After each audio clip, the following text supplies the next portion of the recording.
Fans కు రామ్ చరణ్ తేజ్ నుంచి mega పండగ ట్రీట్ అందిస్తుంది. అందులోనూ బాబాయ్ ఫ్లేవర్ తో చెర్రీ సెకండ్ సింగిల్ కు హింట్ ఇచ్చేశాడు. శంకర్ ఫ్లేవర్ అనుకుంటున్న సినిమా కాస్త బాబాయ్ స్టైల్ తో ఎలివేషన్ తెచ్చుకోబోతుందా?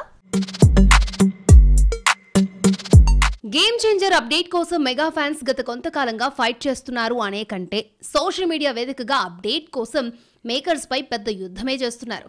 రిలీజ్ టైం డిసెంబర్ 3వ వారం కావడంతో అప్డేట్స్ పై ఒత్తిడి పెరిగింది. ఫస్ట్ సింగిల్ వచ్చాక సెకండ్ సింగిల్ కు మరింత లేట్ అవుతుందని దర్శక నిర్మాతలు నోటీస్ చేసి ఈ పోస్టర్ ని రిలీజ్ చేశారు. తాజాగా గేమ్ చేంజర్ సెకండ్ సింగిల్ ను ఈ సెప్టెంబర్ లోనే రిలీజ్ చేస్తామని ఆ పాట తాలూకు చెర్రీ పోస్టర్ ఒక దాన్ని రిలీజ్ చేసి నెట్టింట్లో పవన్ కళ్యాణ్ మీదుగా చర్చ జరిగేలా చేస్తున్నారు. మనం చూస్తున్న ఈ పోస్టర్ లో చెర్రీ పవన్ వాడే ఎర్ర కండువాను వేసుకుని పవన్ పొలిటికల్ పార్టీ స్వస్తిక్ సింబల్ ను గేమ్ చేంజర్ టైటిల్ లో మరింతగా హైలైట్ చేస్తూ ఫ్యాన్స్ కి ఒక స్టైలిష్ ఫోజుతో పండగ ట్రీట్ ఇచ్చాడు. ఇక్కడ ఫ్యాన్స్ డిమాండ్ లో శంకర్ ఫ్లేవర్ తో కనిపించాల్సిన గేమ్ చేంజర్ ను కాస్త బాబాయ్ స్టైల్ తో పవన్ తాలూకు ఎలివేషన్ తో నింపేశారు. గేమ్ చేంజర్ సినిమాలో చరణ్ ఒక బ్యూరోక్రాట్ గా కనిపించబోతున్నాడు.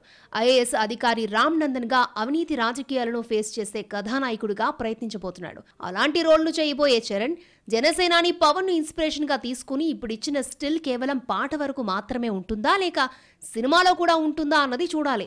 నిజానికి ఈ సినిమా కేవలం పవన్ ఫ్లేవర్ తో సాగితే అది శంకర్ సినిమా ఏ విధంగా అవుతుంది? ఇక్కడ కార్తీక్ సుబ్బరాజ్ ఇచ్చిన కథకు శంకర్ తన స్టైల్ ట్రీట్మెంట్ ఇవ్వాలి. ఇప్పుడొచ్చిన ఈ పోస్టర్ లో బ్యాక్ గ్రౌండ్ క్రౌడ్ మాత్రమే శంకర్ సినిమాను గుర్తుకు చేస్తోంది. ఈ సెప్టెంబర్ లో వచ్చే సెకండ్ సింగిల్ ముందొచ్చిన జరగండి పాట కంటే కంప్లీట్ శంకర్ మార్క్ తో హల్చల్ చేస్తుందేమో చూడాలి.